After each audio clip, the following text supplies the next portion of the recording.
seguir. Feito em casa. Apoio Supernorte, Avenida Federal, número 275, Porangatu. A CIAP, campanha Porã Natal. Compre no comércio de Porangatu e participe. TV Serra Azul, o canal da nossa terra.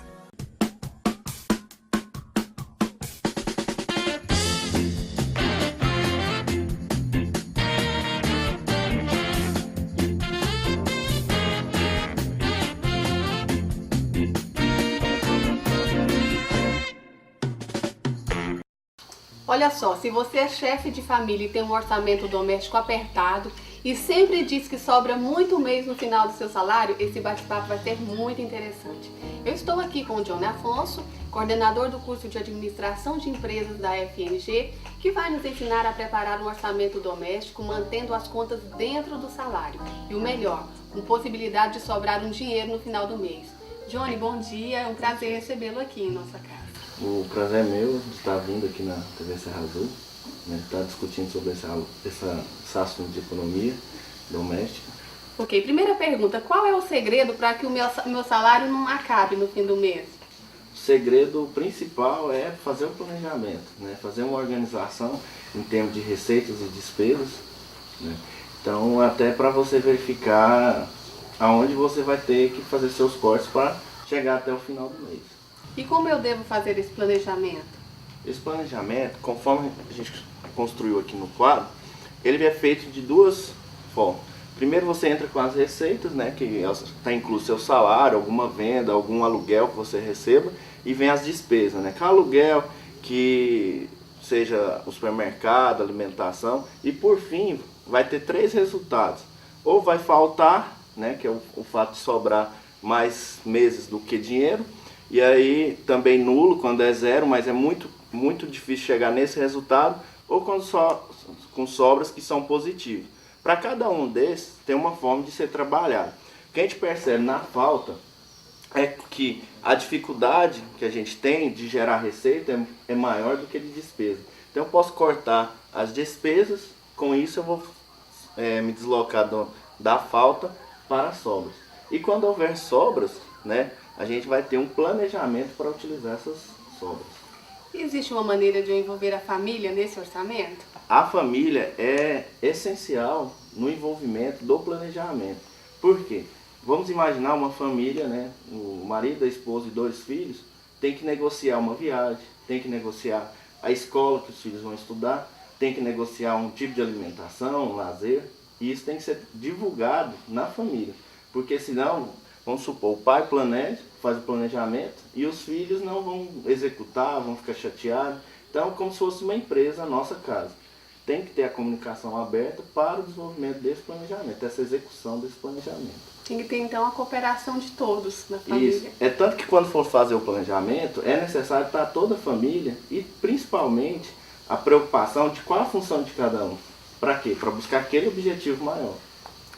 Ok, e há coisas que eu gostaria de comprar para minha casa, para o meu consumo, que certamente não é essencial, mas que seria bom ter. Como eu poderia decidir se eu compro ou não determinada coisa? Então, nós temos que classificar as nossas compras do que é básico, que é alimentação, vestuário, a residência, mas também temos que separar o que é supérfluo. Muitas vezes eu tenho lá no meu guarda-roupa 3, 4 camisas, e muitas vezes uso somente uma e quero adquirir uma nova. Então isso eu tenho que verificar a necessidade.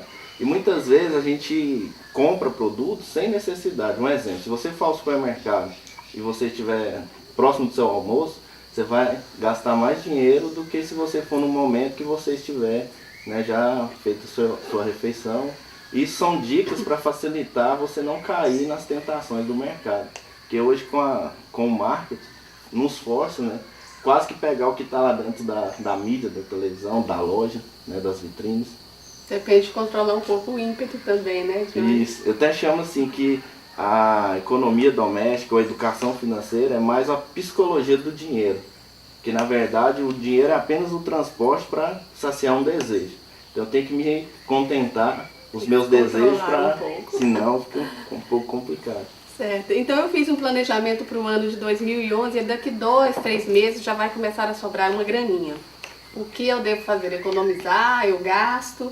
A principal ou o melhor investimento hoje seria a poupança. Porque a poupança, o próprio governo ele tem uma garantia, mesmo se o banco quebrar, de 60 mil, né? Se você tiver, você vai recuperar esse dinheiro. Tem uma rentabilidade que varia de 0,5% a 0,7%, dependendo do mês. E também você só vai pagar imposto em cima dessa economia a partir de R$1 milhão. Então, assim, se você for trabalhar com outros investimentos, tipo previdência, capitalização, tudo isso o banco, né, vai estar cobrando taxas, né, de administração, impostos em cima disso. E se sobrar um dinheiro, sempre tem que ter um objetivo em relação a isso. Porque ao fazer o planejamento, você já vai perceber a sobra, utilizando a nossa regrinha aqui, né? Receita menos despesa. Se sobrar, pode até mesmo, né? A gente pode verificar aqui no nosso outro exemplo, sobre a Copa de 2014. E o que ilustra bastante, que para você fazer um pacote hoje para ir à Copa, fica na faixa de uns R$10 mil. Isso colocando investimento a partir de janeiro do ano que vem, de 2011, até junho de 2014. Com a taxa da poupança de 0,6% ao mês, eu vou conseguir ir à Copa pagando apenas R$210. Então eu posso já estar no planejamento dessa família, essa viagem. Como outras coisas também. Muitas vezes uma aquisição de um produto, ou até uma reforma da casa, desde que também, no planejamento, juntamente com todos, tem que ter o objetivo das sobras. Porque também se sobrar e não souber o que vai fazer, vai gastar. Aí vai sair mais uma vez, vai comprar algo que talvez não seja tão necessário. Então, para esse dinheirinho que sobrou, o mais prudente é colocá-lo na poupança. Na poupança. Até porque a poupança, ela não... Se você quiser colocar R$10, você pode. Você vai colocando dinheiro e depois... Outra coisa também que é interessante o uso da poupança é porque você pode retirar imediato. Você vai lá no banco, saca o dinheiro por algumas necessidades. Vamos supor, de saúde, algumas coisas urgentes. Uma reforma que não estava prevista, o dinheiro está lá à disposição a qualquer momento. Então esses títulos que o gerente oferece para a gente no banco, eles cobram taxa? Sim, por exemplo, vamos pegar um exemplo da Previdência, né? Ela hoje tem uma rentabilidade na faixa de 1,2 ao mês, né? Maior do que a da poupança. Porém, ele vai cobrar uma taxa de administração daquele produto que ele está vendendo. Além do risco, porque uma boa parte da Previdência, ela está alocada às ações. Então as ações, ela oscila de acordo com o mercado. E a poupança, o próprio governo, né, já pré-estabelece o quê? A taxa de retorno desse investimento. Ok, Johnny, muito obrigada pela sua presença aqui em nosso programa. Essas dicas foram realmente valiosas. Obrigado pela oportunidade e também a nossa vontade é que sempre esteja essas ações, né, de economia doméstica, que das empresas é o principal problema de sustentabilidade, né, de continuação no mercado, é a parte financeira. E muitas das grandes brigas, né, das dificuldades que as pessoas passam é financeiramente. Ok, obrigada. Você aí de casa que acabou de assistir a entrevista com o Johnny e quiser fazer essas planilhas, é só acessar o nosso blog, baixar e fazer o planejamento no computador da sua casa. Mas se não tiver computador, não tem problema. Use um caderno, como já foi falado, e comece a planejar. Quem sabe com essa economia no final do ano você já pode daí comprar um computador de presente para sua família, não é? Vamos agora para o intervalo e na volta a gente vai ali para o quintal da nossa casa, onde o Juliano e o Jeová já estão acendendo a churrasqueira. E daqui a pouco vamos com eles, que têm algumas informações para fazer o seu churrasco ser um sucesso. Muito interessante essa dica, não perca!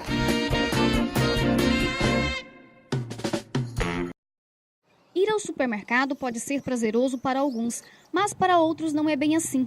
Os motivos são vários. Corredores apertados, falta de variedade e qualidade de produtos são as principais queixas. Outra preocupação de quem faz as compras da casa é manter o valor dentro do orçamento. Uma dica interessante é fazer uma lista completa de tudo que você precisa comprar.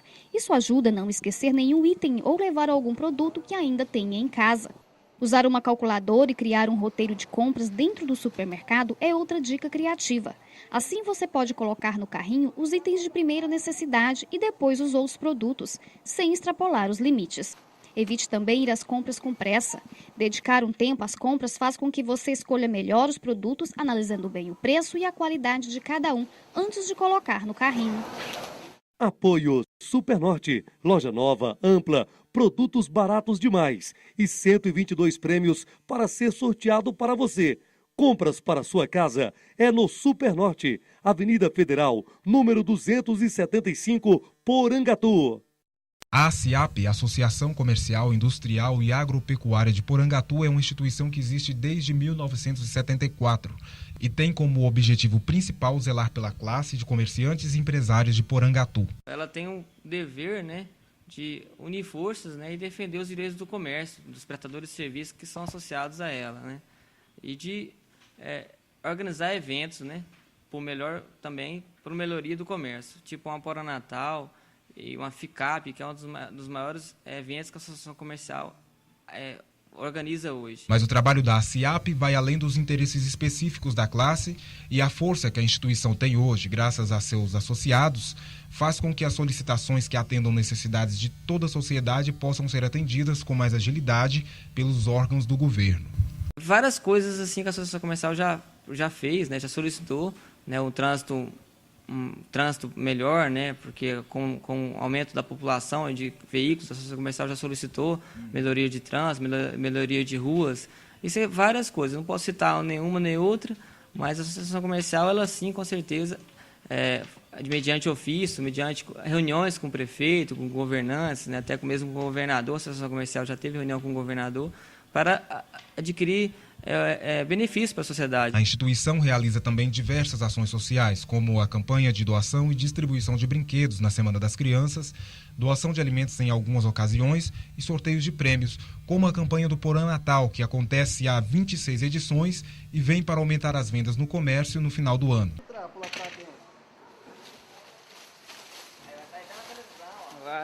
Através de cupons distribuídos pelas lojas associadas à ACIAP, o consumidor concorre desde prêmios de utilidade doméstica até um carro 0 km. Além de aquecer a economia local com as vendas de final de ano, o Poranatal traz mais benefícios para a sociedade do que os prêmios anunciados. Todo ano a gente contrata aí mais ou menos 3, 4 funcionários, para atender a demanda, porque a gente acredita que com a Poranatal realmente as vendas aquecem. Quais são as expectativas nesse emprego temporário? Que as vendas aumentam muito, É uma oportunidade para a gente ganhar muito dinheiro. E sendo o emprego temporário, você espera que esse emprego se torne um emprego permanente? Fixo, Que dá certo, que dê certo o serviço, E que eu fique trabalhando aqui. Entidades de classe como a ACIAP, através de sua organização e credibilidade, conseguem representar os interesses da classe e desenvolver ações que refletem em benefícios para toda a sociedade. ACIAP, campanha Poranatal. Compre no comércio de Porangatu e participe.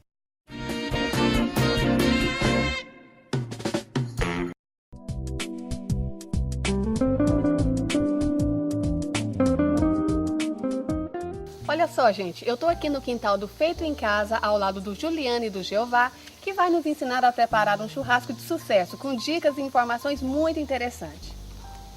O Jeová já acendeu a churrasqueira e está aqui terminando de preparar a carne para o churrasco. Tudo bem, Jeová? Tudo bem, você? Há quanto tempo, Jeová, que você é churrasqueiro? Há 20 anos. 20 anos? E uma dúvida que as pessoas podem ter é sobre a quantidade de carne. Se eu vou fazer um churrasco para 10 pessoas, quanto de carne que eu vou gastar? Média 300, 400 gramas de carne por pessoa, assim, com acompanhamento, farofa, outros aperitivos que tiver. E como eu devo preparar essa carne? Olha, os cortes tem que ser de acordo com a linha da carne, E aí a gente tem que cortar de acordo para ficar mais macio, dar uma consistência melhor na carne. E é isso aí. E que carne que você trouxe? Eu trouxe uma picanha, trouxe uma linguiça caseira Bonucci de porco e uma costela desossada, que é novidade, Costela desossada? Temperada já. Interessante. O corte da picanha como que deve ser feito? vazou o áudio, Jeová.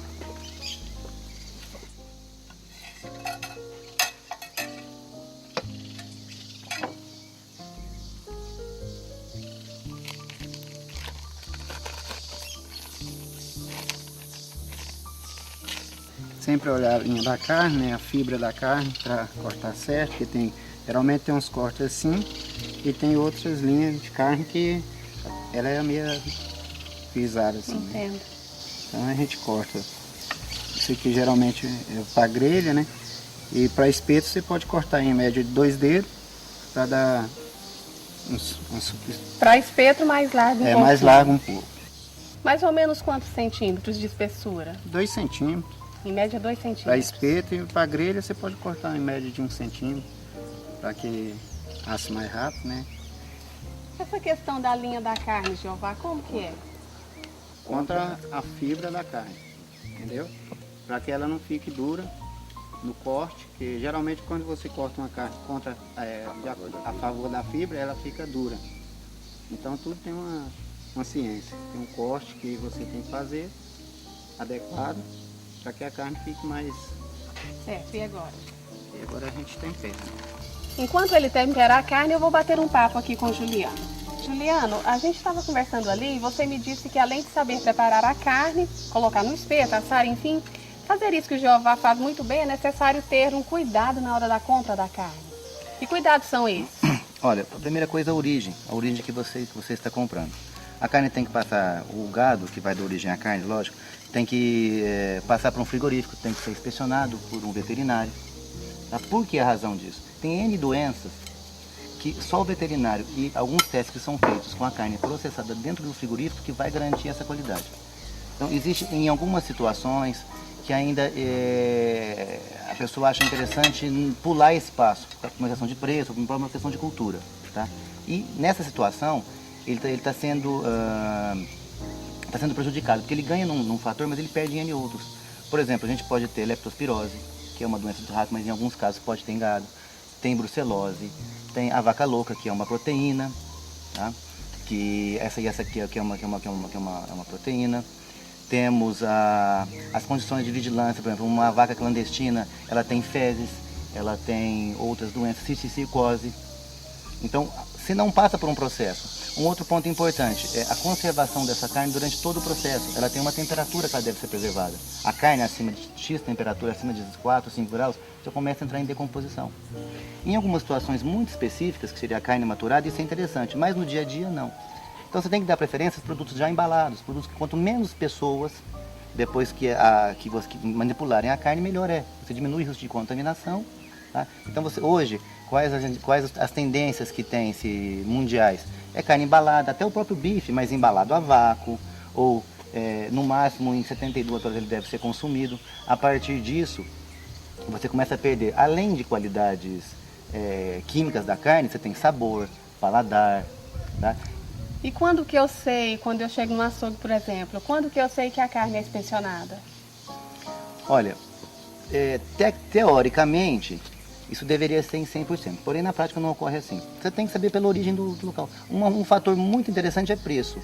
Tá? Existe um preço de mercado. Quando essa diferença é muito grande, você desconfia, porque alguma coisa não está sendo feita no processo. Tá? Diferenças muito grandes de preço, eu tenho uma grande promoção de metade do preço. Não existe isso. A origem foi, alguém está perdendo, geralmente é o consumidor. Tá? Porque o comerciante não perde nunca. Ok. Vamos falar aqui com o Jeová. E aí, Jeová, já temperou a carne? Já está temperado. Jeová, para a picanha, qual o espeto mais adequado? Para a picanha, o espeto adequado é esse aqui, né? Geralmente usado em todas as churrascarias que tem automática, ela tem uma catraquinha aqui que ela vai girando. Sim. Mas como você pode usar ela em casa, você pode espetar ela assim. Tem um jeito certo de colocar. Só que fica um churrasco mais bonito, mais... Vai assar uniforme, né? Uhum. Padronizado, fica mais um padrão bonito, né? Então você pode usar dessa maneira. E para a grelha você usa ela normal. Você pode pegar ela, colocar na grelha. Sobre a grelha. Colocar sobre a grelha, né? Assim, e assar. Existe um tempo, Jeová, para assar? Por exemplo, a picanha, ela gasta o mesmo tempo do que um cupim gasta para ser assado? Não, a picanha é o seguinte, tem gente que gosta dela mal passada e gosta dela mais assada, né? Isso aí vai ao gosto do churrasco da pessoa. A pessoa. Quando ela é mal passada, você tem que deixar ela criar uma casquinha, dourar, para ela não perder o suco da carne. Você pega e completa ela passada. De um lado do outro, ela ficar douradinha para não perder o suco da carne, não perder a qualidade, né? Que ele não ficar, não ressecar, né? Sim. Aí põe ela passar normal e a média de vira ela em 10 minutinhos. A temperatura do carvão, Juliano, ela interfere no sabor, Sim, preparo? a temperatura, a distância da carne, a madeira que é usada, madeiras que não tenham muita essência. Até a madeira? Sim, da onde a origem desse carvão. Não é qualquer madeira que se deve fazer carvão, porque isso passa para a carne. Um outro cuidado interessante, na hora de você acender, com o que você vai acender a churrasqueira?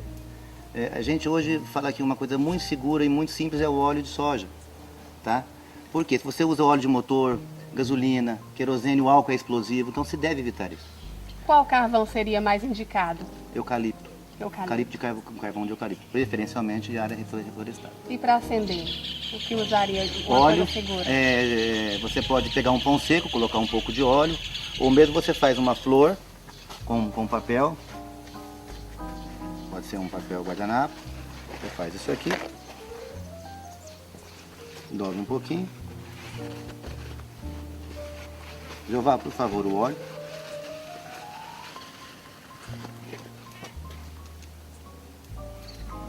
O óleo vai absorver, pode falar então. O papel absorve bem o Absorve o óleo, você põe em 2 pontos, tá? Coloca o carvão em volta, deixa um pouquinho e você acende. É uma maneira segura e muito prática. Não deixa cheiro, não passa nenhuma propriedade ruim para a carne. Juliana, e essa costela desossada? É novidade, eu nunca ouvi falar. Isso foi um capricho, né? Esse foi o primeiro produto desenvolvido na loja. Como é que ele é feito? Você pega a costela minga, que é aquela costela mais carnuda, tem que ter uma boa proporção de carne e de gordura. Lembrando que a gordura é interessante para o churrasco, ele é péssimo para um cozido, mas para o churrasco tem que ter um pouquinho de gordura para dar maciez na carne. A costela em si, ela já vem pronta e temperada. Você faz uma desossa, faz limpinho, então todas as propriedades da costela, o sabor da costela, que é uma das carnes que, na minha opinião, mais saborosas do gado, né? São preservados aí. E é uma carne pronta para consumo. Ou ela pode ser assada ou pode ser cozida, tá? Então ela já vem pronta para consumo. Esse é um produto exclusivo no norte aqui da loja, da Bonucci. Então mostra pra gente, Jeová, como que assa essa costela. Essa costela a gente coloca ela na grelha, né? Uma costela desossada, já temperada, produto da Bonucci. Põe na grelha. Que linguiça é essa, Jeová, que você vai assar? Essa é de porco, caseira. Linguiça de porco caseira, que a gente pode usar ela assada assim. Jeová, eu coloco a linguiça enroladinha mesmo no espeto? Isso. Você pode espetar ela, colocar ela assim para assar normalmente. Posso colocar na grelha também, né? Pode ser usada na grelha. Essa é uma linguiça caseira, que ela pode ser usada frita, assada. E o tempo, Juliano, para assar essa linguiça? Então, a toscana, por ser mais grossa, requer um tempo maior. Essa linguiça ela tem um tempo para você assá-la bem menor pela própria espessura dela. Então, o tempo de uma linguiça é mais ou menos de 20 a 30 minutos, tá? A 20 centímetros do fogo, ela já está pronta para consumo. E você estava me dizendo que ela pode ser frita também. Sim, ela não é um produto exclusivo para churrasco, tá? Ela pode ser frita, ela pode ser frita com óleo, ela pode inclusive ser frita, a gente brinca muito que é fritar com água. Você põe numa panela, coloca a água e a própria gordura que sai do produto já dá uma fritura. Ok. Vamos lá então, Jeová, colocar essa carne para assar.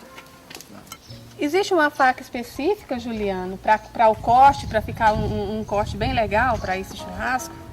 A faca afiada, sempre, tá? O importante é estar amolada. Sim, porque é o seguinte, qualquer pessoa, desde que você faz o preparo, ou você vai comer uma carne, se uma faca não está adequada, a hora que você corta e você encontra dificuldade, você fala, tá dura. Então, às vezes, o churrasco, segundo um grande churrasqueiro chamado Essel, ele diz que é o segundo esporte mais praticado no Brasil, né? Depois do futebol é o churrasco em casa. Então todo o processo, da origem da carne, o preparo, durante todo o processo, né? Desde você tem um cuidado na hora de onde você compra, você tem um cuidado de conservar isso, você tem um cuidado de preparar isso. E na hora H, você usa um garfo que não espeta, uma faca que não corta. A hora que você passa, você vai receber um convidado e fala, não, a carne está dura, o cara está economizando a minha carne. Então a faca pode ser qualquer tipo de faca, mas faca para churrasco ou para carne é extremamente afiada. Juliano, que dica que você dá para quem quer fazer um churrasco em casa? Quais são as melhores carnes? Olha, a picanha é uma carne muito famosa, o cupim, mas é uma carne que tem uma boa divisão entre carne e gordura. Se você quer fazer um churrasco light, eu acho um pecado, mas você pode tirar a gordura da picanha. O cupim é uma carne que tem que ter gordura sempre, senão ela fica muito dura. Então você tem o cupim, a picanha, a maminha, a alcatra é uma carne muito saborosa, a costela, tá? Esses, na minha opinião, são os melhores cortes. Jeová, vem para cá, eu quero te agradecer a sua presença aqui no nosso programa. Você também, Juliano, muito obrigado pela presença. A gente agradece a oportunidade de mostrar um pouquinho de história do nosso trabalho e umas dicas para como é que faz um churrasco adequado. Ok, obrigada. Como não pode deixar de ser, eu quero agradecer mais uma vez o Supernorte Supermercado, esse grande parceiro do nosso programa, que, como eu disse outras vezes, é uma empresa que investe em cultura, educação e nos valores da nossa região. Dê sempre preferência para essa empresa, que além de oferecer preço baixo e bom atendimento, ela também se preocupa com o desenvolvimento social da nossa comunidade. Hoje eu estou vestindo uma roupa da loja Morena Brasil. E olha só, esse programa será reprisado na quarta-feira, 12:30. Até o próximo sábado, aqui no nosso canal 23. O Feito em Casa é um programa seu, meu, nosso. Participe, entre em contato com a nossa produção e venha nos visitar, dar uma dica, sugestão, uma receita. Você também pode deixar sua dica no blog do programa. Temos um encontro marcado aqui na TV Serra Azul. Espero você. Até lá. Tchau.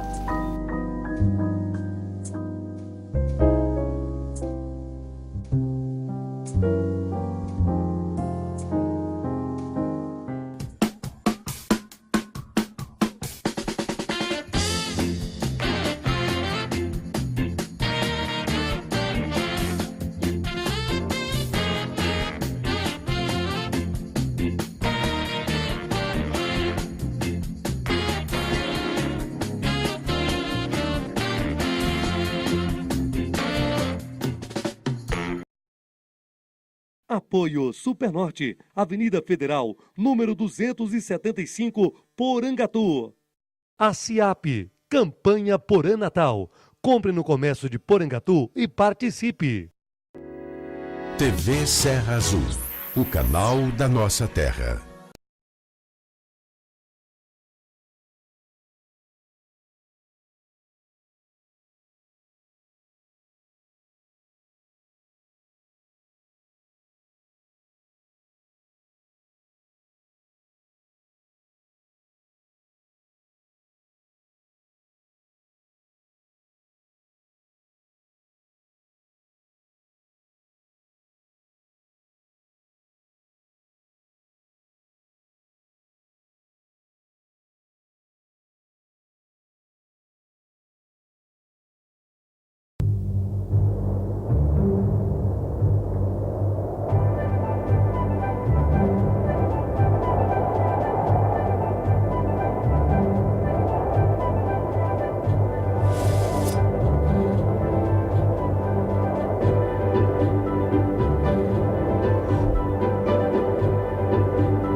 A seguir, Feito em Casa. Apoio Supernorte, Avenida Federal, número 275, Porangatu. Lojão do Povo. Pague em dia no crediário e ganhe desconto. Avenida Federal, número 127. TV Serra Azul, o canal da nossa terra.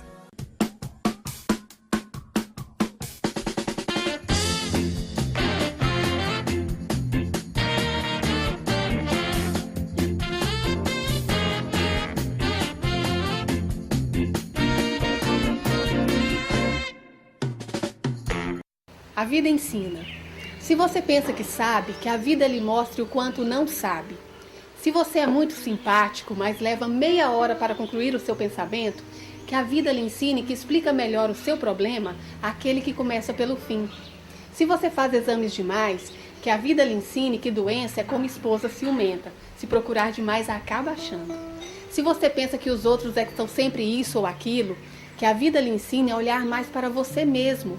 Se você pensa que viver é horizontal, definido, que a vida lhe ensine a aceitar o conflito como condição divertida da existência.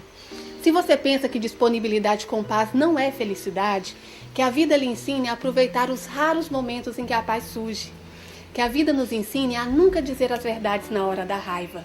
Que dela aproveitemos apenas a forma direta e lúcida pela qual elas nos revelam, mas para dizê-las depois. Que a vida ensine que tão ou mais difícil do que ter razão é saber tê-la. Que aquele garoto que não come, coma. Que aquele que mata, não mate. Que aquela timidez do pobre passe. Que a moça esforçada se forme. Que o jovem jovie, que o velho vele. Que a moça moce. Que a luz luza, que a paz paze, que o som soe. Que a mãe mãe, que o pai pai, que o sol sole. Que o filho filhe, que o ninho aninhe, que o mar mare. Que a cor core, que o abraço abrace, que o perdão perdoe. Que tudo vire verbo e verbe, verde como a esperança. Pois do jeito que o mundo vai, dá vontade de apagar e começar tudo de novo. A vida é substantiva, nós é que somos adjetivos. Escolhemos essa crônica do escritor Arthur da Távola para começarmos bem essa manhã de sábado, com mais amor no coração e refletir sobre a maravilha que é viver. Bom dia, seja muito bem-vindo a mais um programa Feito em Casa, o nosso programa das manhãs de sábado feito com todo carinho e dedicação a nós de Porangatu. No programa de hoje temos a presença do Márcio Arruda, agente de saúde, que vai falar conosco sobre prevenção aos focos de dengue e dar algumas dicas sobre os cuidados que devemos ter para evitar criadouros do mosquito da dengue em nossas casas. Além disso, falaremos sobre a punição para as pessoas que permanecem com os criadouros em casa. Há uma lei que prevê multa às pessoas que permanecem com esses focos em suas residências. O bate-papo sobre a dengue será logo mais. Agora vamos à dica do dia.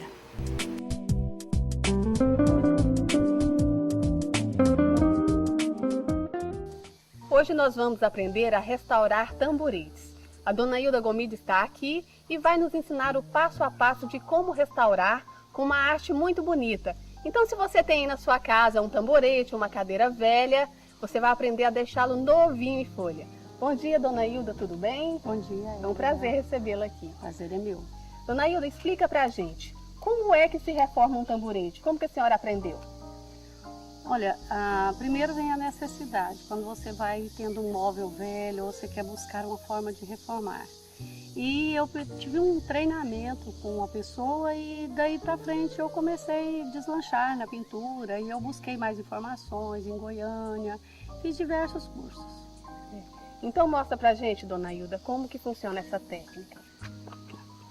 É um tamborete que já contém uma espécie de pintura e a primeira coisa que a gente analisa é se a superfície está bem.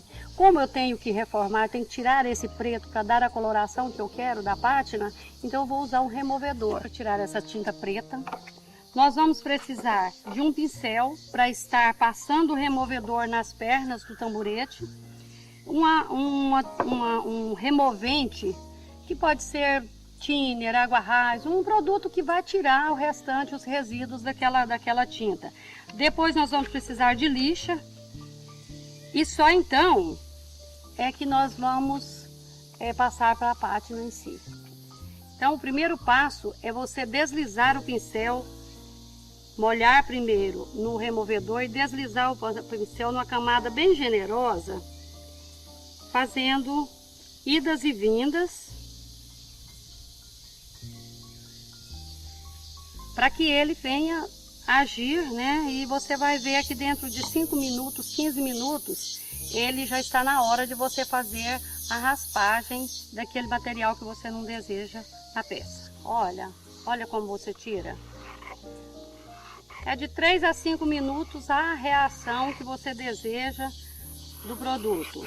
Certo? É muito prático. É muito prático. Nós vamos sempre... É bom a gente ter um papel toalha para você ir tirando, porque onde cai resíduos desse produto, ele queima, um produto muito forte.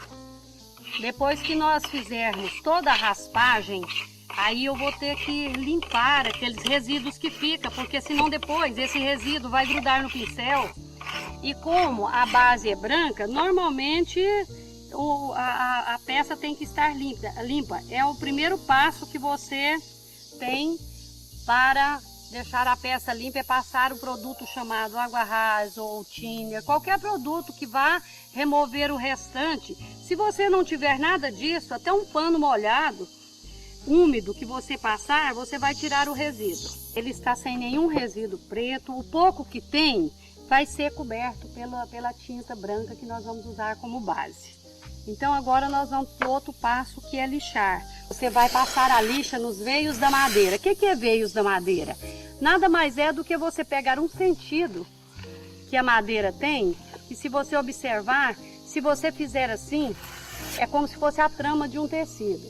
Você tem um lado que ele é chamado veio e aqui é o contraveio. Então você sempre o veio justamente porque você quer fazer uma pátina onde apareçam os risquinhos, que é a pátina tradicional. Qual o número dessa lixa que a senhora fez? Essa lixa que eu estou usando é a primeira que eu faço a tirada de todo o resíduo, é a lixa de grana 80. E depois eu passo uma de grana mais fina. Grana nada mais é do que essa textura da lixa, tá? Terminado, a gente dá aquela limpadinha, né?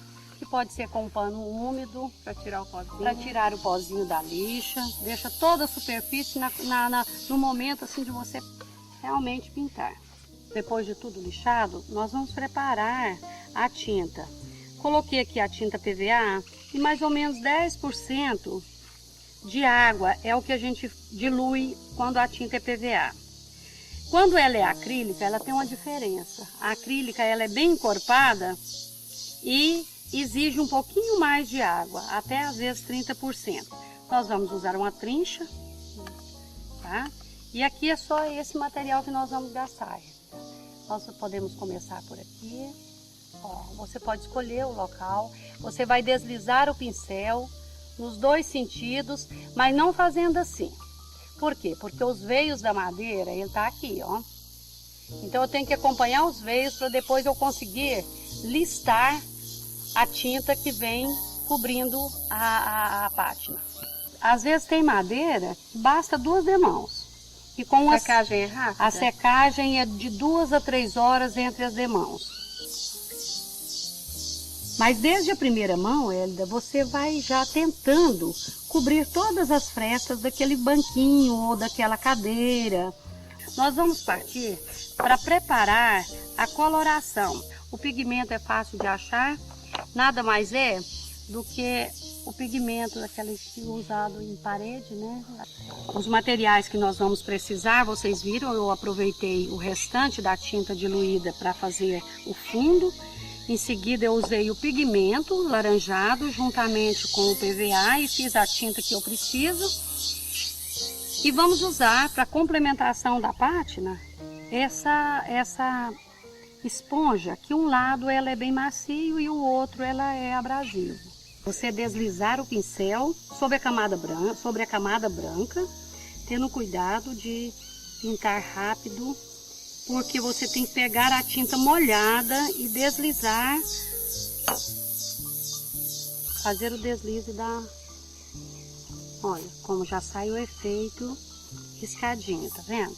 À medida que você vai limpando, vai saindo. Tá pronta a nossa pátina aqui. Ó.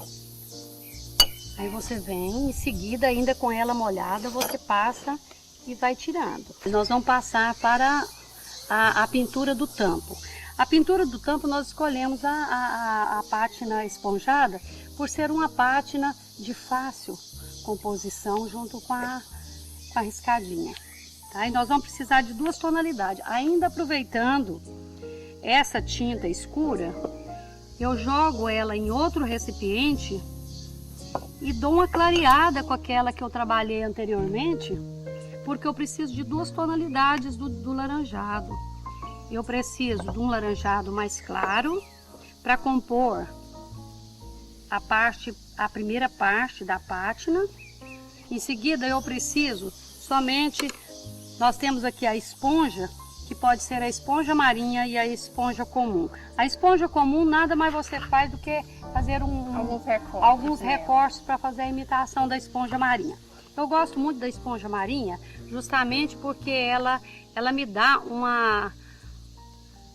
um efeito mais bonito. Mas muita gente nem conhece. Nós vamos fazer um pouquinho com ela e um pouquinho com o outro para você ver.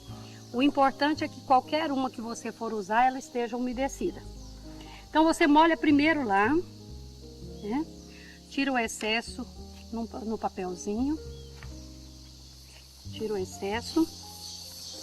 E aí você vem fazendo os sinais para decopagem. Ó, aqui, vai torcendo a buchinha, né? Olha, posso deixar algumas áreas brancas. Em seguida, eu tiro o excesso daquela tinta clara e molho o outro lado na tinta mais escura para fazer a composição. Sempre tendo cuidado de tirar o excesso num papel ou quem sabe até num paninho, né? Aqui eu já vou fazer a composição. Olha, eu começo a laranjar, ó. Em alguns cantos mais, alguns cantos menos. E agora nós vamos esperar secar. Depois de estampar assim, nós vamos esperar 10 minutinhos, é o suficiente para secar. Para decopagem, nós vamos ter que utilizar, nós temos duas opções. Nós temos o papel para decopagem e nós temos o guardanapo para decopagem. Para os iniciantes, eu sugiro o papel, por ele ser de mais fácil você cortar, mais fácil o manuseio. Nós agora já estamos com o banquinho seco, como você pode ver, já posso passar a mão, é uma secagem rápida. Se você tiver muita pressa, você pode até secar com o secador, tá? Em toda a extensão da figura, você coloca na mesa e passa em toda a extensão da figura a cola gel. A cola gel, a diferença dela para aquela outra cola branca escolar, é porque a cola branca ela contém muita água. Quem pinta um tamborete, com certeza vai pintar uma cadeira, um armário. E não deixa de ser uma terapia. É uma terapia. É uma terapia e uma terapia em que não só para ocupar seu tempo, mas para te deixar com a cabeça bem bacana, sabe? Tem mais um pintinho aqui. E agora pronta a nossa decopagem, nós vamos fazer o verniz. Então nós vamos utilizar uma trincha e esse verniz que nas casas do ramo existe, né? A casa de construção. E é passado realmente com a trincha. Aí eu venho com ela e aí vai valorizando inclusive a coloração da peça. Aqui eu vou arrastar o pincel naquela direção que eu disse para vocês, né? Olha, sempre nessa direção aqui, ó. E aqui ficou pronto o nosso tamborete, Hélida, tá? Agora nós vamos aguardar a secagem e tá pronto para o uso. Tá aí a dica da Dona Hilda. Dona Hilda, muito obrigada pela sua presença aqui em nosso programa. Eu espero recebê-la mais vezes. Olha, eu que agradeço.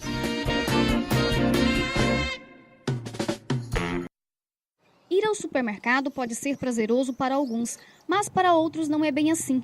Os motivos são vários. Corredores apertados, falta de variedade e qualidade de produtos são as principais queixas. Outra preocupação de quem faz as compras da casa é manter o valor dentro do orçamento. Uma dica interessante é fazer uma lista completa de tudo que você precisa comprar. Isso ajuda a não esquecer nenhum item ou levar algum produto que ainda tenha em casa. Usar uma calculadora e criar um roteiro de compras dentro do supermercado é outra dica criativa. Assim você pode colocar no carrinho os itens de primeira necessidade e depois os outros produtos, sem extrapolar os limites. Evite também ir às compras com pressa. Dedicar um tempo às compras faz com que você escolha melhor os produtos, analisando bem o preço e a qualidade de cada um, antes de colocar no carrinho. Apoio Supernorte, loja nova, ampla, produtos baratos demais e 122 prêmios para ser sorteado para você.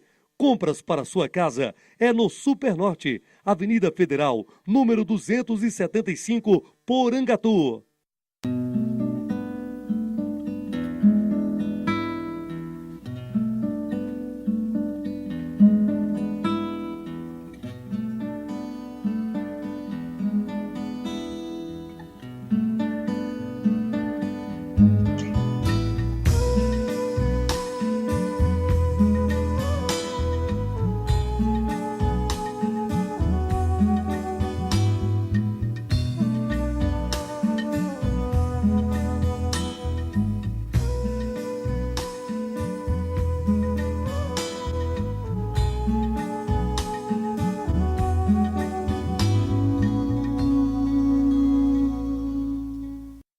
Apoio Lojão do Povo. Pague em dia no crediário e ganhe desconto. Avenida Federal, número 127.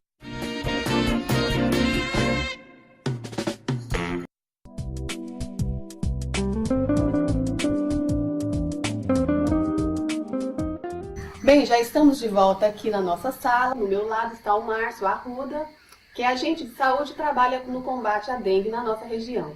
Vamos juntos aqui com o Márcio conversar e descobrir quais os tipos de criadouros que temos em casa e muitas vezes não sabemos. Vamos falar também sobre dengue e discutir os cuidados para prevenir a doença. A Secretaria de Saúde do Estado de Goiás aponta Porangatu, Bonópolis e Campo Norte como regiões de alto índice de casos da doença e são classificados como regiões de alto risco de dengue. E para evitar a doença, são necessários cuidados para evitar criadouros do mosquito. É o que o Márcio Arruda vai falar para nós agora. Bom dia, Márcio. Muito obrigada pela sua presença aqui no nosso programa. Bom dia, eu que agradeço essa participação. Márcio, além desses criadouros que conhecemos, como pneus, garrafas, quais são os outros que podem acumular água e larvas? Com o cuidado mais intensivo, né, no quintal, aí eles começaram a descobrir outros criadouros, né, principalmente dentro de casa, como a bandeja externa da geladeira, vaso sanitário que fica em desuso, né, então ele pode estar acumulando ali também, no ralinho, na caixinha de descarga e no vaso sanitário. Então a gente deve observar não só o quintal, mas dentro de casa também. Qualquer local que acumule água ou que tenha água o tempo todo, ele pode estar propício a ser um criador do mosquito. Às vezes a pessoa viaja, aí deixa o banheiro lá, ficar sem usar mais de uma semana, então pode se tornar um criador do mosquito. Nesse caso, então, qual é a providência a ser tomada? No caso da bandeja externa da geladeira, toda vez que se fizer o degelo, é necessário limpar completamente, secar essa bandeja externa. No caso do banheiro, é necessário tampar o vaso, tampar o ralo, e se tiver a caixinha de descarga, é necessário que ela fique tampada também, para evitar o acesso do mosquito ao local que contém a água. Certo. Outra dúvida é com relação àquelas pessoas que, mesmo com a visita dos agentes de saúde, vistoriando e orientando, permanecem com esses criadouros em casa. Algum tipo de punição para essas pessoas? A vigilância sanitária, ela tem uma lei lá que fala que se você promove ou mantenha qualquer coisa que pode trazer risco à saúde do próximo ou à sua própria saúde, isso é crime, né? Tem punição. Então, quem cria o Aedes aegypti, né? Então ele pode sim ser multado.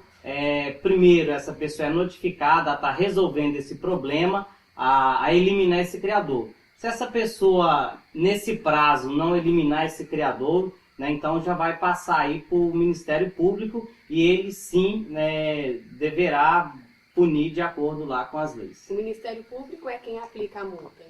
Exatamente. O Ministério Público ele vai ver o que é possível fazer com essa pessoa, né, para que ela resolva o problema e não crie mosquito, porque o mosquito transmite dengue e dengue mata.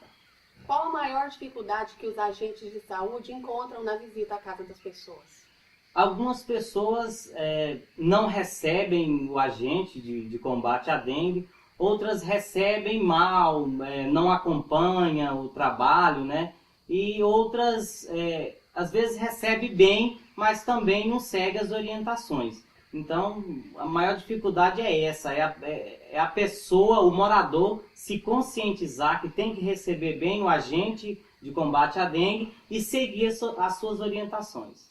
Então, mesmo para fazer o bem, ainda existe resistência, Márcio? Tem gente que ainda não acredita em dengue. Só acredita quando ele ou alguém da família dele pega dengue e aí ele passa a acreditar. E qual a orientação que você dá para essas pessoas para evitar esses criadores em casa? Ficar sempre atento a qualquer local que possa acumular água, né? Nesse período da chuva, sempre depois de cada chuva, verificar no quintal para ver se não tem nenhum objeto que acumula água da chuva, verificar a calha. E dentro de casa ficar atento se tem alguma plantinha com água, tá sempre trocando essa água, lavando o vaso ali que fica, porque os ovos são colocados ali na parede interna, próxima à água. Então, se você só trocar essa água, os ovos continuam lá e vai continuar o processo reprodutivo. Então, tanto em vaso de planta, qualquer vasilha que tiver água, não adianta só você trocar essa água, né? Você tem que lavar com uma bucha ou uma escova para remover esses ovos que ficam ali na parede interna de qualquer reservatório de água. Depende realmente da ação de cada um, né, Márcio? Exatamente. Cada um tem que se conscientizar e fazer a sua parte, porque a dengue, o mosquito ele voa até 400 metros, então você tem que cuidar da sua casa, ajudar o vizinho, orientar ele, porque de repente você cuida bem da sua casa, mas o vizinho não cuida, um mosquito criado lá na casa dele pode vir para sua casa e trazer essa doença para você. Ok, Márcio, muito obrigada pela sua presença. Eu que agradeço, estamos sempre à disposição. Fica aí o alerta com relação à dengue e os cuidados que nós devemos tomar. Agora, papel e caneta na mão para anotar as 4 palavras-chave da nossa promoção. Lembrando que, anotadas as palavras, você poderá endereçar a TV Serra Azul quantas cartas quiser, mais nome e endereço, ou colocar em uma das urnas na cidade. Vamos lá? As palavras-chave são... Está aí. Anote e concorra. Quem não anotou, assista a reprise deste programa na quarta-feira, 12:30, e não deixe de participar, hein? O sorteio será sábado, dia 20. Eu quero agradecer aos nossos apoiadores, Supernorte Supermercado e Lojão do Povo. Gente, essas empresas que apoiam uma TV educativa como a Serra Azul mostram cada vez mais a sua preocupação não só com o lucro, mas com o desenvolvimento social e cultural da nossa sociedade. Muito obrigada. Prefiram essas empresas, ok? Chegamos ao fim de mais um programa. Como sempre, foi maravilhoso estar aqui com vocês. No próximo sábado, falaremos sobre segurança, posturas que devemos ter em casa e que aumentam a segurança da nossa família. Então já está marcado, sábado que vem, temos um encontro aqui na TV Serra Azul, canal 23. Te espero, até sábado. Tchau!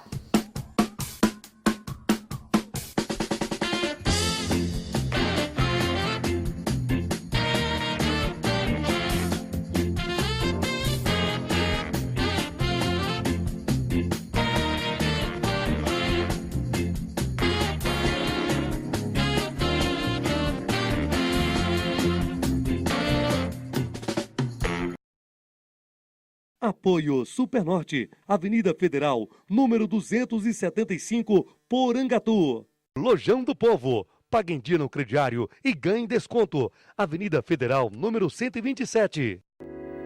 TV Serra Azul, o canal da nossa terra.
A seguir, feito em casa. Apoio Supernorte, Avenida Federal, número 275, Porangatu. Lojão do Povo, pague em dia no crediário e ganhe desconto. Avenida Federal, número 127. TV Serra Azul, o canal da nossa terra.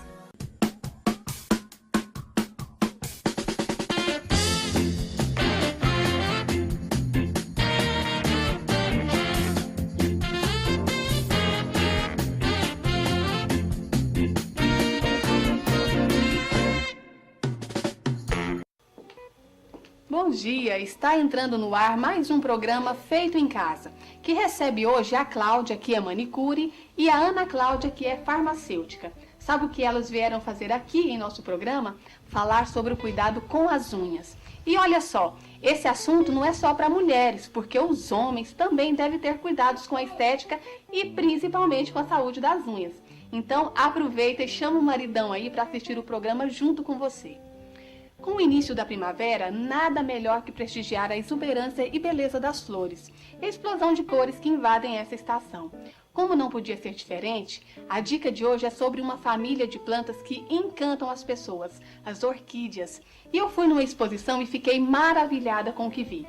Dá só uma olhada nessas imagens.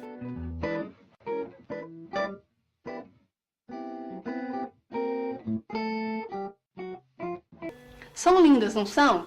Daqui a pouco vamos mostrar a dica, porque agora eu vou ali bater um papo com a Cláudia e a Ana Cláudia.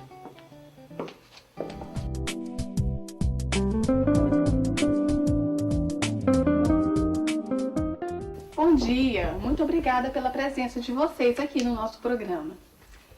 Cláudia, apesar de o nosso programa ter grande audiência com as mulheres, os homens também acompanham nossas dicas. Então vamos falar aqui para eles como eles devem cuidar das unhas. Certo. Os homens hoje eles são muito vaidosos, né? Então assim, eu tenho 4 clientes que fazem comigo toda semana. Aí tira a cutícula, lixa, né, a unha em formato quadradinho e oval, as pontas.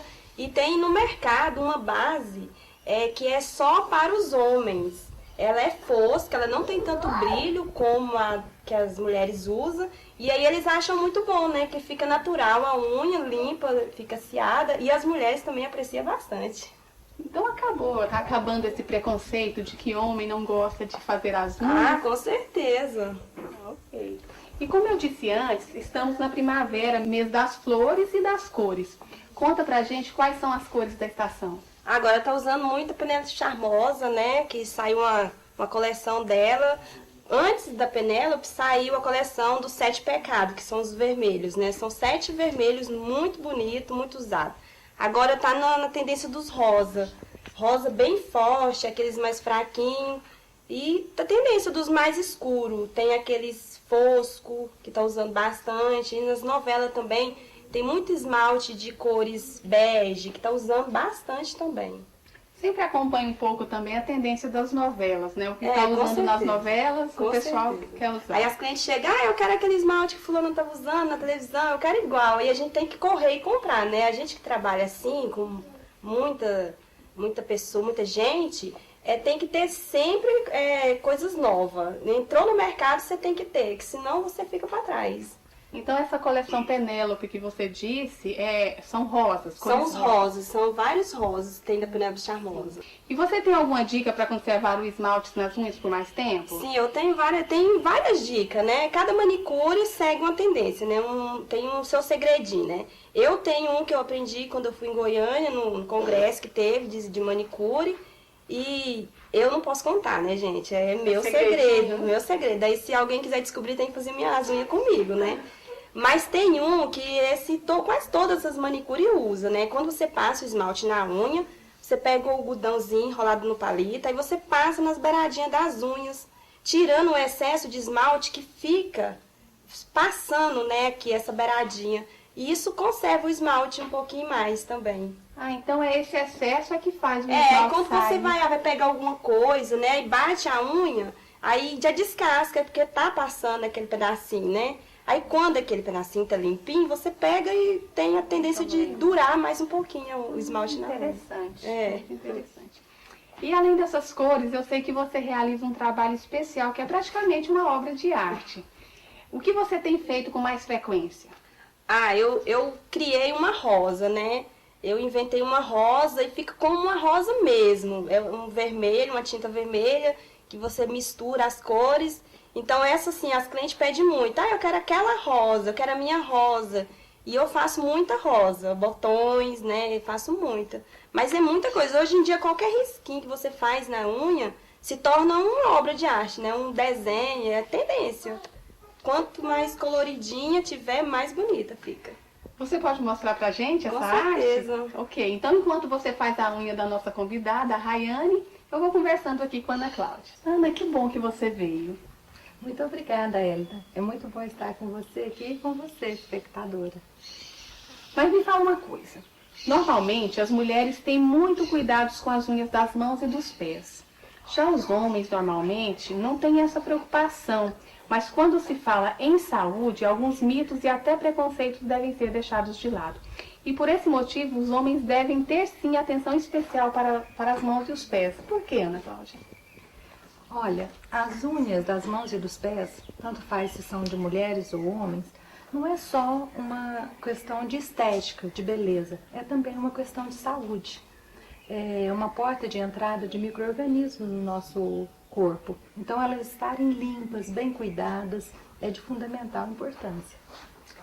Certo. E qual é a função da unha?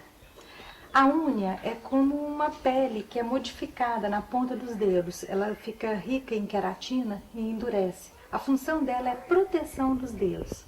É justamente os dedos que a gente entra em contato, né? No manuseio, entra em contato com tantas as coisas. Então, protege a ponta dos nossos dedos. E a questão das cutículas, é verdade que a gente não deve tirar?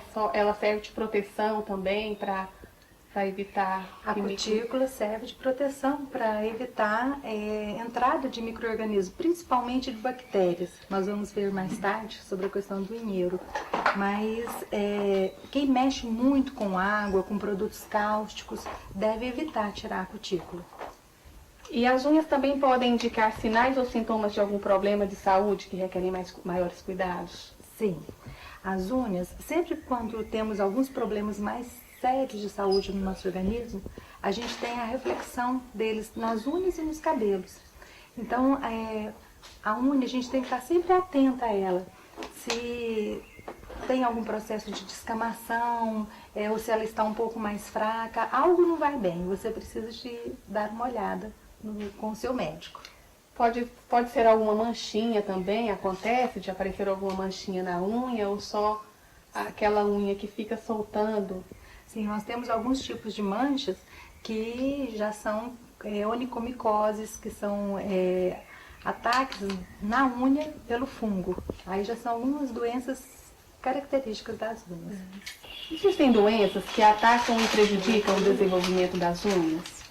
Sim, existem. Existem doenças que são bem conhecidas, que são as onicomicoses. Quando o fungo ataca a unha e o fungo se alimenta da queratina da unha. Então, ele já encontra um meio propício ali para ele se proliferar. Essa é uma doença de difícil tratamento, onde geralmente as pessoas acham que quando ela começa um tratamento, não está dando certo, deixa para depois, e isso aqui eu resolvo, tenta tirar a unha, tem pessoas que até tentam tirar a unha. Não seria o caso, a gente tem um tratamento específico para essas doenças. Temos, no caso, também doenças que são acometidas por bactérias, onde você tem não só na unha, mas ao redor da unha, ela fica inchada, elevada, a cutícula praticamente some. Ali é o famoso conhecido unheiro, né? Essa doença também, ela tem o seu tratamento e deve ser evitada.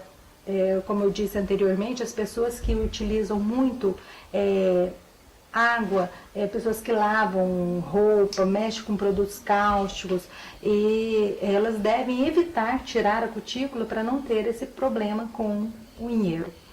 E temos também as doenças que são características de um processo desnutricional do seu organismo, como quando a unha fica fina, quebradiça, lascando. Esse tipo de doença, a pessoa tem que geralmente primeiro conferir o seu processo nutricional, para ver como que está, e utilizar uma base que seja rica em cálcio, para depois, ela não resolvendo o problema desta forma, ela procurar um médico, que pode ser um reflexo, como dizemos no início, de um processo mais sério dentro do organismo. A gente vê muito, Ana Cláudia, a unha descolando da pele, ela fica ocadinha, digamos assim. Esse problema é causado por micose? Causado por um fungo. A unha descoladinha da pele, ou só uma mancha na pele, ou aquela unha que fica espessa, geralmente ela cresce de uma forma até piramidal. Isso aí são fungos que acometem a queratina da unha e vão se proliferando. Como a unha ela cresce lentamente, a unha da mão ela cresce em torno de 4 a 6 meses, a dos pés de 6 até 12 meses. Quando você faz um tratamento, você tem como evitar que aquele fungo que está ali não contamine uma nova unha que vem crescendo. Mas durante esse período de tratamento, você vai conter aquele fungo naquela região. A gente não tem como usar um produto e matar 100% aquele fungo naquela unha e ela voltar a ser sadia, lisinha, uniforme como era antes, não. Ele evita de contaminar a unha nova. Então, um tratamento, no caso de micose, é um tratamento longo, demorado. No caso de uma unha no pé, geralmente é mais de 1 ano. No caso da mão, mais de 6 meses. E é onde que eu falei que as pessoas têm dificuldade para poder fazer esses tratamentos, porque tem uma demora. Nós moramos num país tropical, onde no geral é bem quente, e a umidade, nós estamos constantemente convivendo com ambientes úmidos e mexendo com água. Isso facilita muito a proliferação de fungos. Então a higiene com os pés em si é de fundamental importância, né? Enxugar bem os pés, não calçar sapatos muito apertados, isso também fundamental ajuda. Importância.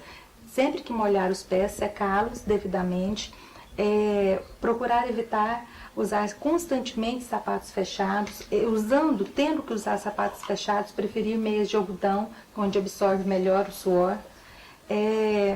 E estar sempre calçados em ambientes onde são constantemente úmidos, tipo sauna, vestiários.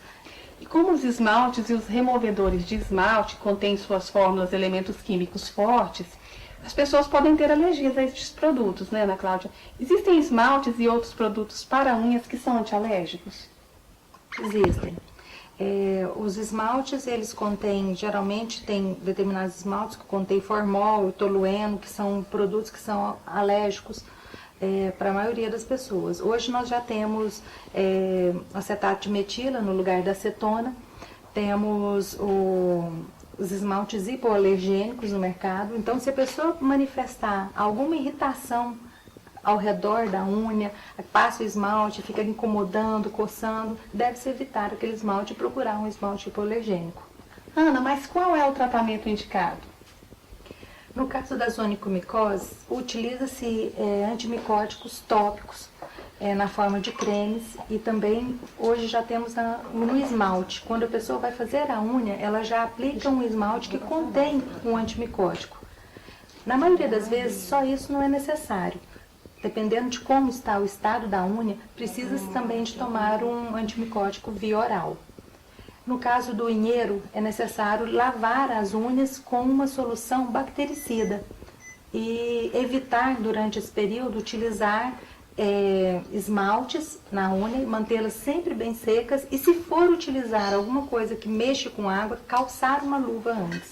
A unha tem que estar constantemente seca. No caso da unha descamando, enfraquecida, uma alimentação rica principalmente em folhas verdes escuras, que seria couve, brócolis, rúcula, agrião, em leites e seus derivados, e prestar muita atenção a nível da sua alimentação, se ela está bem balanceada, porque geralmente é um reflexo da alimentação. Obrigada, Cláudia, pela sua entrevista. De nada. Enquanto isso, a Cláudia, essa manicure talentosa, continua aqui caprichando nas unhas da Rayane. Eu vou para um breve intervalo, mas eu não demoro. Na volta, vamos direto para a exposição de orquídeas. E ainda hoje tem mais uma palavra-chave da promoção, R$200 em compra Supernorte. Não saia daí.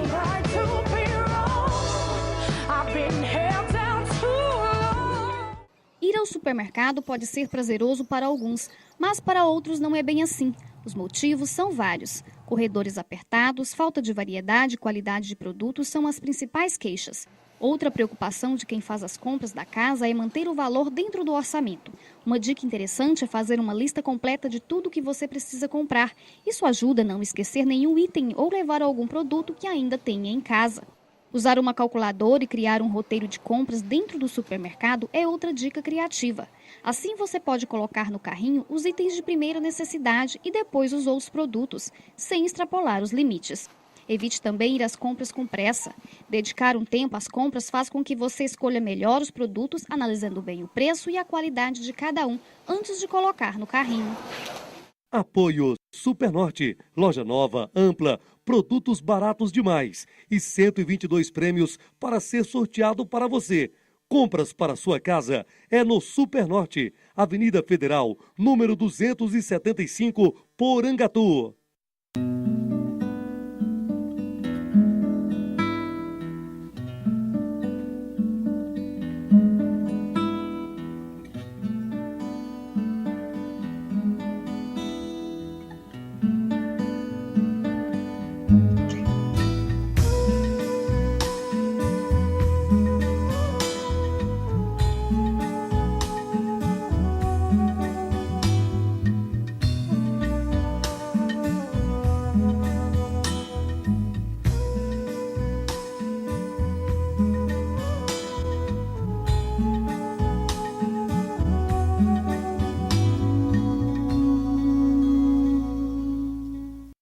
Apoio Lojão do Povo. Pague em dia no crediário e ganhe desconto. Avenida Federal, número 127.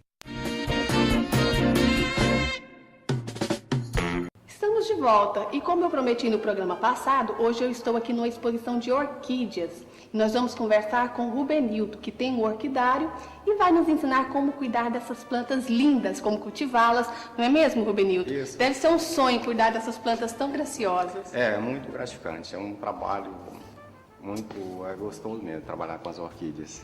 E como que é? Nós sabemos que tem toda uma ciência. Como é que é feito o cultivo dessas plantas? Isso, eu diria assim, os cuidados básicos, né, de cultivo de orquídea. A gente começaria, vamos supor, o ambiente, né, a planta precisa de um ambiente, a regra também deve ser constante, pelo menos a cada 3 vezes por semana, no mínimo 3 vezes por semana, dependendo do tipo de substrato que se usa, né. E também a luminosidade, o ambiente que ela vai pegar a claridade do sol, né? Então, assim, o ambiente, o básico mesmo seria isso. Então, esses são os cuidados, né, que deve ter. É ambiente, claridade. O ambiente dela, né? Seria o quê? Um ambiente com luminosidade, com ventilação, né? Você molhar 3 vezes por semana, no mínimo 3 vezes por semana, né? E depois vem algumas outras coisas que são mais complexas, assim, de você identificar, né? Você saber identificar doenças que dá na planta, né? Tem alguns tipos de pulgões que atacam a orquídea, né? Alguns tipos de fungos também que dá nas orquídeas. Então, seria o básico, né, do cultivo da orquídea. Em casa, Rubenildo, qual que é o lugarzinho melhor para a gente colocar a orquídea, para cuidar da orquídea? Certo, dentro de casa seria só quando a planta estiver florida, tá? A planta floriu, aí você vai levar para dentro de casa para enfeitar e tal. Murchou a flor, aí ela vai precisar daquilo que eu te falei. Sombra, né, com luminosidade, um local arejado com ventilação, né, para você cultivá-la para que ela floresça novamente no mesmo período que ela sempre floresce. Uma dúvida que eu acho que todos nós temos é quando a florzinha murcha, porque quando a gente compra, ela costuma estar muito bonita. Quando a florzinha murcha, tem que podar ali? Como que é? Olha, isso aí depende muito de cada planta, né? Então eu sempre digo o seguinte: se você ainda não sabe o que cortar na sua planta, então não corte. Deixa né? quietinho, até você. Porque cada uma tem umas que tem necessidade de você cortar, que aí se você cortar ela vai florir novamente mais rápido. Né? Então, se você não tem essa certeza, porque como são várias espécies, então é melhor você não cortar. Então agora nós vamos para o passo a passo de como cultivar uma orquídea. Então, Rubenildo, quais são os materiais que nós vamos precisar para cultivar a orquídea? Isso. Aqui, ó, eu tenho os materiais aqui, são o que são permitidos usar, né? São materiais ecológicos. Eu tenho aqui casca de pinos, a gente também faz uma mistura com carvão, né, também casca de coco, também cortar os pedaços. Então, isto é uma mistura. E eu tenho aqui ainda o musgo também, né, que é um outro tipo de material que a gente está usando muito, é um material muito bom que ajuda a manter a umidade, né, do vaso. Então, tanto eu posso misturar os três, né, como posso plantar só com esse. Então, esse é o material. E tenho também, né, a brita também que a gente usa também no cultivo. Eu vou fazer uma camada de uns 2 dedos de brita aqui no fundo do vaso, né? Vou colocar a brita. Tem que ser necessariamente a brita, ou pode ser outra pedrinha? Pode ser outro tipo de pedra também, tá? Então deva-se lavar ou esterilizar esse material para poder ser usado. Tem que ser esterilizado. Isso, ela tem que estar esterilizada. Porque dependendo do ambiente que você pega, você vai estar trazendo para o vaso, vamos supor, algum tipo de fungo, tá? Algum tipo de inseto, né? Para dentro do vaso. No que você esterilizou, está fora desse perigo, tá? Aqui você vai pegar a planta, né? Você vai escolher uma planta que esteja bem cheia, igual essa, né? Lembrando que para fazer uma muda de orquídea, você vai fazer com no mínimo 3 brotos, né? Ou 3 bulbos juntos. Então aqui eu tenho essa planta que dá para me fazer uma muda com 4 brotos. Então aí você vai apertar aqui, né? Para retirar o vaso de plástico, você pode apertar para você retirar sem danificar a planta. Então eu vou pegar a planta, né? Primeiro eu vou abrir, vou dar uma olhada nela aqui, ver o local certo onde eu vou dividi-la sem danificar, sem cortar. Quer dizer, você tem que escolher, né, o local certo onde você cortar a planta para ela ficar bem dividida e você não perder nenhum broto. Aqui eu vou procurar, certo, dividir, já escolhi a minha muda, que se eu vou fazer a divisão aqui, então vai ficar uma muda para cá e essa outra aqui. Eu vou escolher, olhar lá embaixo o local onde eu vou cortar, certo? Para poder eu não danificar e não perder nenhuma muda. Então o local seria esse aqui, onde eu vou dividir. Aí eu vou cortar, pode cortar com a raiz mesmo, né? Não tem problema se Isso, cortar não. Ou então se você corta, ou então não tem problema, que as raízes aqui ela vai desenvolver novas raízes. Aí vamos supor, já cortei lá, tá muito firme ainda. Eu vou continuar cortando essas raízes aqui.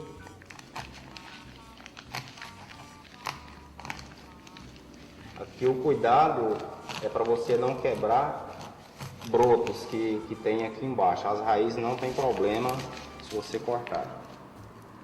Eu sempre indico a pessoa não fazer mudas de orquídea se ela tiver de flor ou botão, e também evitar de cortar a planta em época de chuva, para evitar de dar fungo. Então aqui eu tenho uma muda, né, boa, e aqui eu tenho a segunda muda, certo? Aqui o excesso de raízes também, né, tem muita gente que tem dor de cortar a planta e tal, mas é interessante você tirar também o excesso de raízes, porque essas raízes que já estão secas, principalmente as raízes estiverem secas, as raízes que estão secas, ela não vai ajudar em nada a planta. Ela não vai também desenvolver dentro do vaso. O que vai ajudar é as raízes novas que vão desenvolver. Então você pode tirar todo o excesso de raiz. O importante é não machucar o não broto, machucar, né? Porque aqui, ó, tem de lado aqui, ó, tem esse olhinho, é um broto novo. Então, no que você manusear a planta, evitar de quebrar isso aqui. Porque se quebrar isso aqui, aí vai demorar muito tempo essa planta desenvolver floração.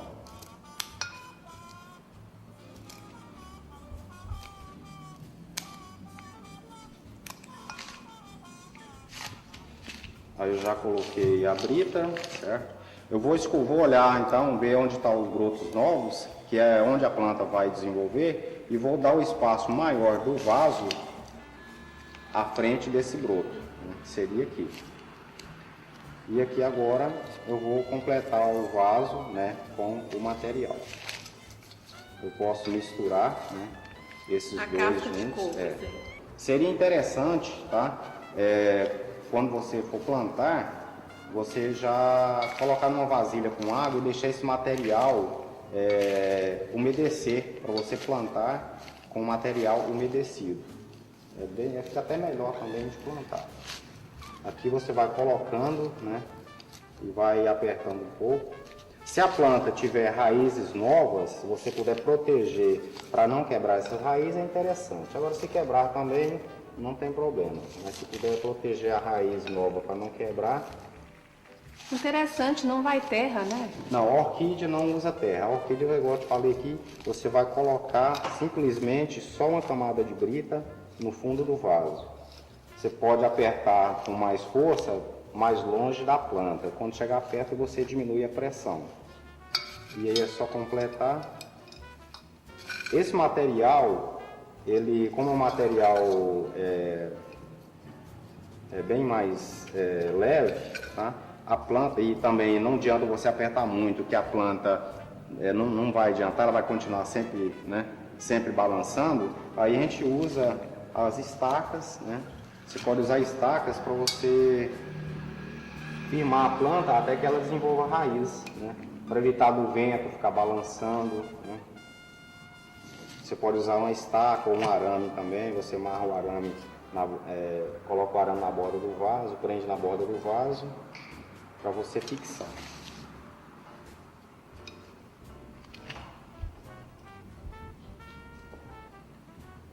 Então aqui está pronto, né, a nova muda. Uma planta você dividiu, você fez 2 plantas.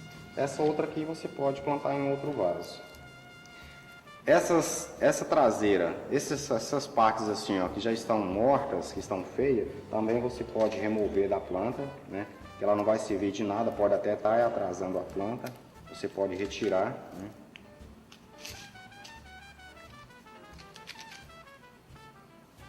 É interessante você sempre manter esse material que você está tirando, você não deixar misturado aqui, ó, junto com o material que você está usando, você cortar fora, né? Não misturar com o material que você vai plantar novamente. Aqui eu estou removendo as raízes que estão secas.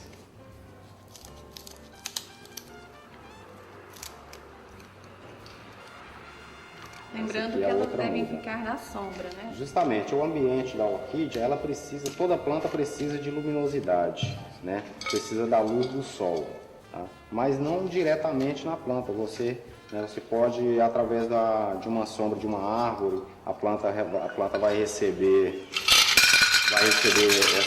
essa luminosidade do sol. Se você deixá-la diretamente no sol hoje 9 horas, 8 horas, todo dia já queima e já desidrata a planta, né? Então você vai protegê-la desse sol. Seria interessante a pessoa que puder construir um orquidário usar um sombrite, né? A tela sombrite 80%, que é o ideal.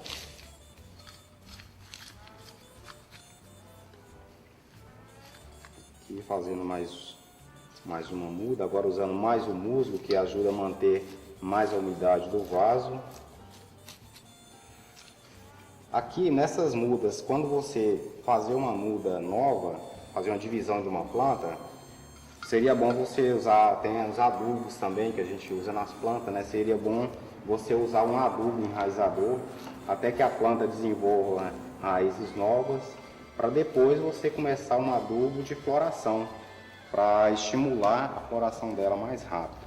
Já que essa planta que eu estou dividindo é uma planta adulta que já floriu, tá?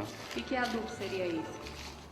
Os adubos à base de NPK, existe ele tanto de foliar, né, você pulverizar nas folhas, e tem eles também que a gente usa colocar diretamente no vaso. Então a base do adubo é NPK, né? Depois do plantio, quanto tempo para eu poder adubar?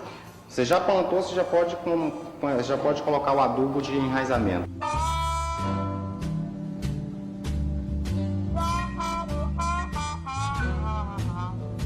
Obrigada, Rubenilton, pela dica. Por nada, foi um prazer. Fica aí a dica do Rubenilton, lembrando que extrair plantas da natureza é crime. Portanto, adquira orquídeas em orquidários reconhecidos legalmente ou em nossas floriculturas. E para saber mais ou adquirir essas plantas, acesse o site www.orquidáriovidanova.com.br. Agora eu vou voltar para nossa casa porque eu tenho mais um recadinho para você. Olha só, gente, as orquídeas fazem parte de uma das maiores famílias de plantas existentes, com quase 30 mil espécies espalhadas pelo mundo. A facilidade de cruzar entre si explica tantas variedades, com diferentes formas e tamanhos. A exuberância das flores tem chamado a atenção das pessoas e o cultivo dessas plantas tem se tornado cada dia mais atrativo. Bem, agora vamos ver como ficaram as unhas da Rayane. E aí, Cláudia? Já estão prontas as unhas dela. Esse aqui é um dos mais simples, né? Tem vários outros que eu faço também e são bem rapidinho, que não pode perder tempo.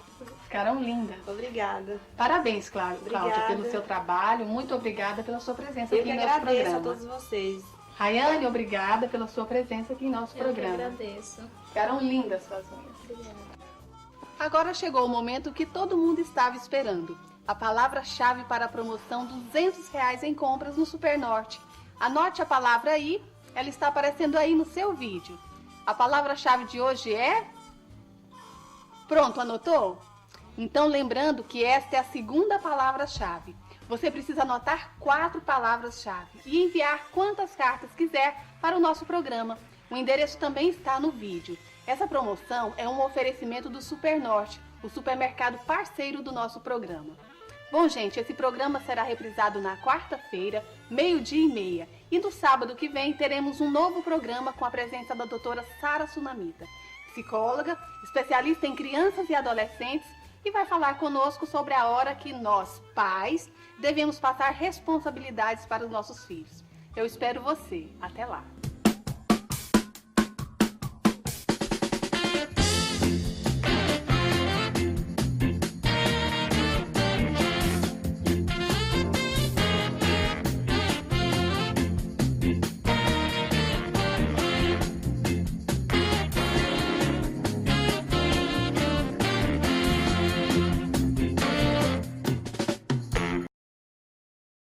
Apoio Supernorte, Avenida Federal, número 275, Porangatu. Lojão do Povo, pague em dia no crediário e ganhe desconto. Avenida Federal, número 127. TV Serra Azul, o canal da nossa terra.